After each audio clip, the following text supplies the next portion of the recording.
Hey up everyone, I'm back again. So I managed to pick up a nice little Android trinket on my travels. This time it's the Motorola Moto E, which is the younger brother of the Moto G, which is the younger brother of the Moto X. It offers an excellent little Android experience for a very small bargain basement price.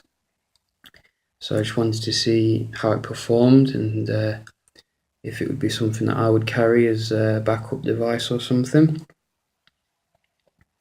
I have to say that from looking at it, it feels very solid in the hand.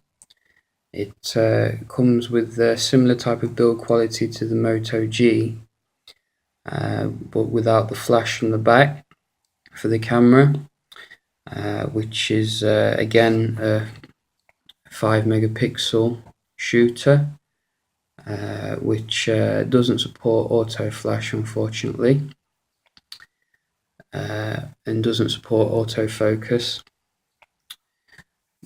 So unfortunately, if you're looking for a phone which you can take some decent snaps on, it's probably not going to be the best of choices. But other than that, you've got the headphone jack at the top, as well as speakers on the front, which is a nice addition, and the USB port is at the bottom.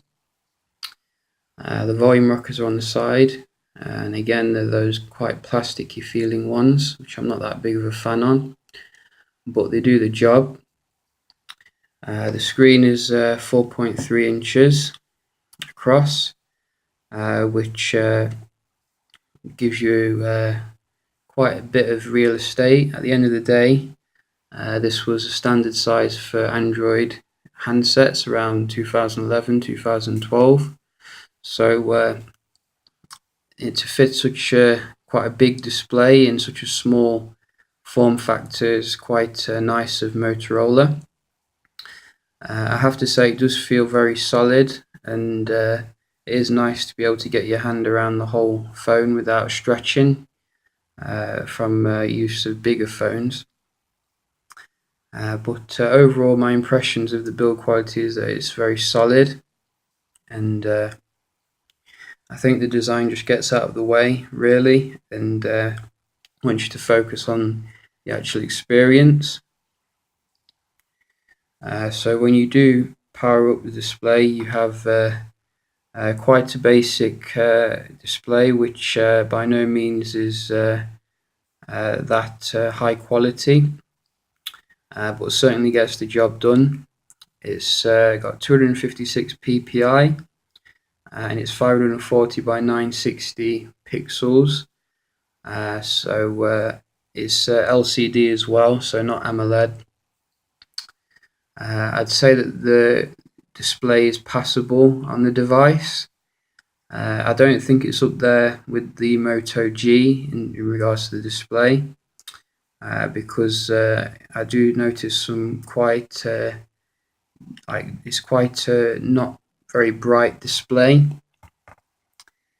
Even though I've got it on quite high in terms of the brightness, it's still quite dim to me. It is quite sunny right now where I'm filming, but you'd still think that they would have made it a little bit brighter.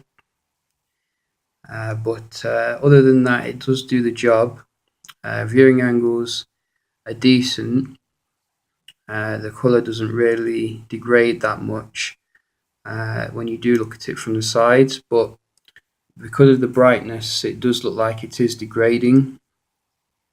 But if you look at it kind of in real life, not on the camera, you can see that the screen does hold its colours quite well, looking at it from angles.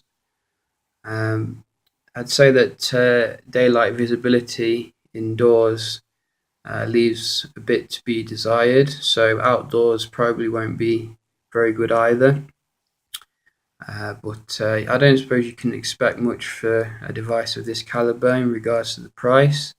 After all, it is only about £80 SIM free, so it does the job, but I don't expect anything spectacular. In regards to the protection technology, it's got Gorilla Glass 3, and I think it has the nano coating as well, which is nice, so it should have quite good water resistance. But in regards to the specifications, again, nothing to get too excited about. It's a dual-core 1.2 GHz Snapdragon 200, and that's coupled with 1 gig of RAM and 4 gigs of internal storage. I found that the performance is very acceptable, however. It's not as bad as I was expecting. In fact, in many respects, I can't really see much of a difference between it and something like the Moto G.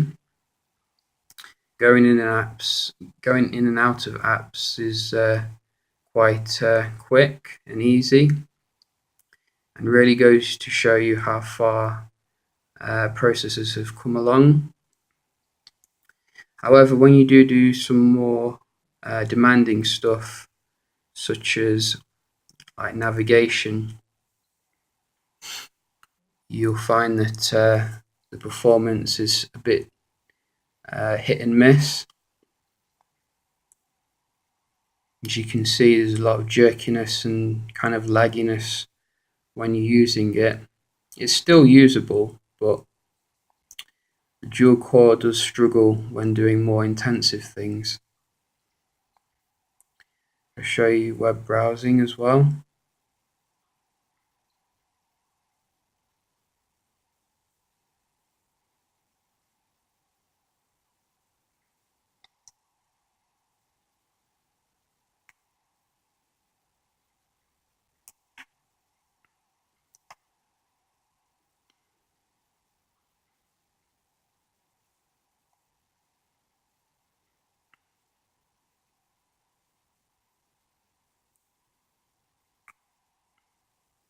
So as you can see, it definitely does the job, albeit a bit laggy, in a laggy-ish way. But you know, I think most people who want a phone under £100 are not going to be disappointed with the performance of it.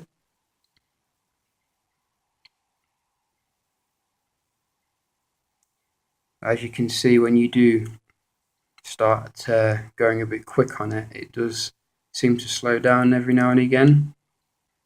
So probably not as smooth when doing stuff as you do on like the Moto G, but in general, if you're just doing like the basic stuff, such as a bit of calling, a bit of emailing, a bit of texting and things like that, then, and you want some of the smartphone functionality, then it should certainly fulfill your needs.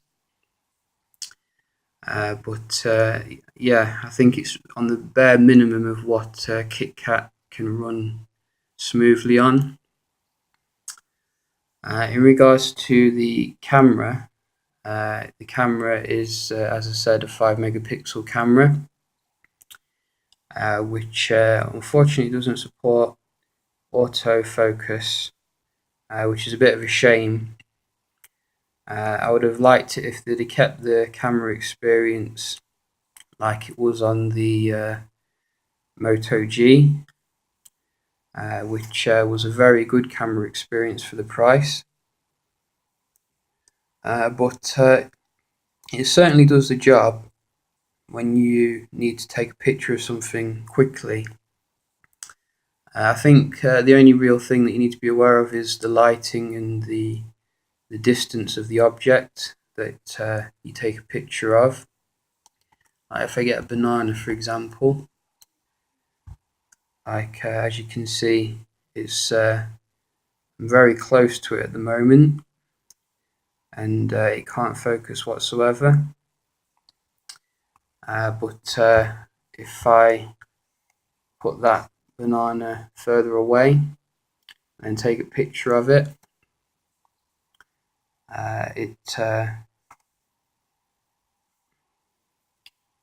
it'll look actually quite decent. So as you can see, the detail's okay, but nothing to get too excited about. Same goes with the video recording, which again doesn't autofocus or anything, so you have to remain in a fixed distance away from the target. But I think you know what you're getting for this price. It's not going to be something special. It does come with support for HDR, if my camera will focus. But it does come with support for HDR, as well as touch focus and touch exposure, and different widescreen on and off, different ratios, which is nice. But yeah, again, it is a bit of a compromise. So if you're looking for a camera phone, probably best to spend that little bit more on the Moto G. But I think it'll get the job done for kids and just people who just want to have a quick snap of something. In regards to the storage, as I said, it does have a 4 gigs internal storage, so that will fill up very quickly if you're downloading a lot of different apps. But thankfully, a saving grace of the device is that you can pop off the back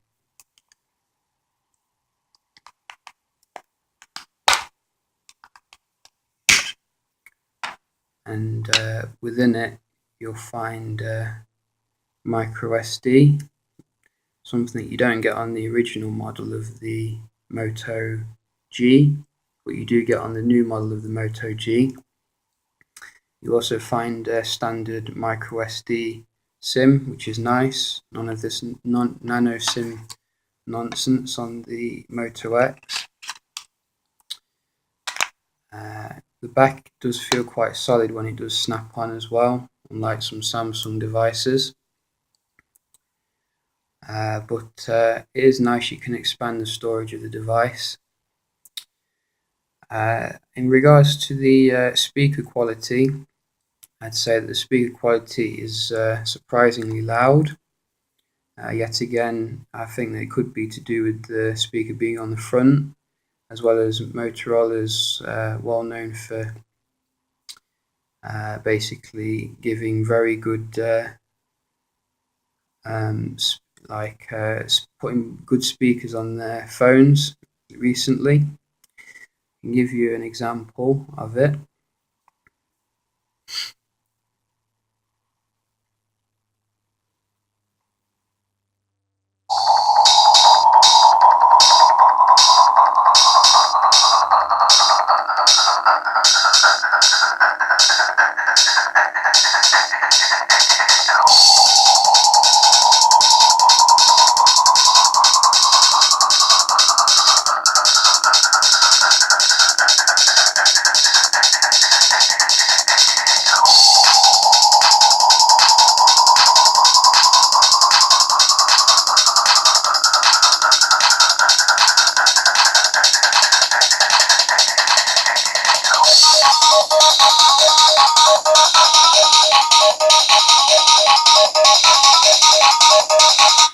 So I'd say that's definitely surprisingly good, and easily beats the flagship Sony Xperia Z1s and 2s, as well as the LG G2. I'd say it's even better than the Galaxy S5 and Note 3.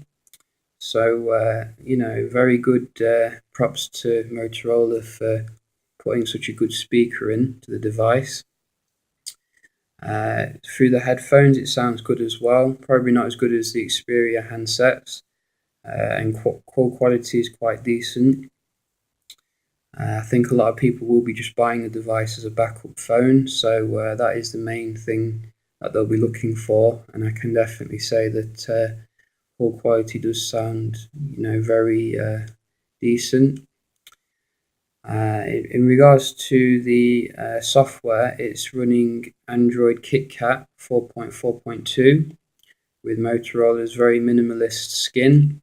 Thankfully, they did away with Moto Blur quite a long time ago. So you'll find that KitKat is a very nice operating system to be paired with lower end handset. I'd say that the performance of it is the software performance of it definitely helps the device because of Project Svelte and things like that. It probably would struggle on any earlier versions of Android, as well as the lack of bloat as well, which is very nice. You do get Motorola Assist as well, which you can use to basically keep the phone on silent at certain times. Uh, on on the Moto X, you can use it as well to detect when you're driving, so that it will go into driving mode, but that doesn't seem to be on the Moto E, unfortunately. But it is nice that you can use it to silent the device when you're sleeping or in a meeting. You do also get Motorola's Help app, which is very good, which will connect you straight away to an agent for help if you need to know anything about the functions of the phone.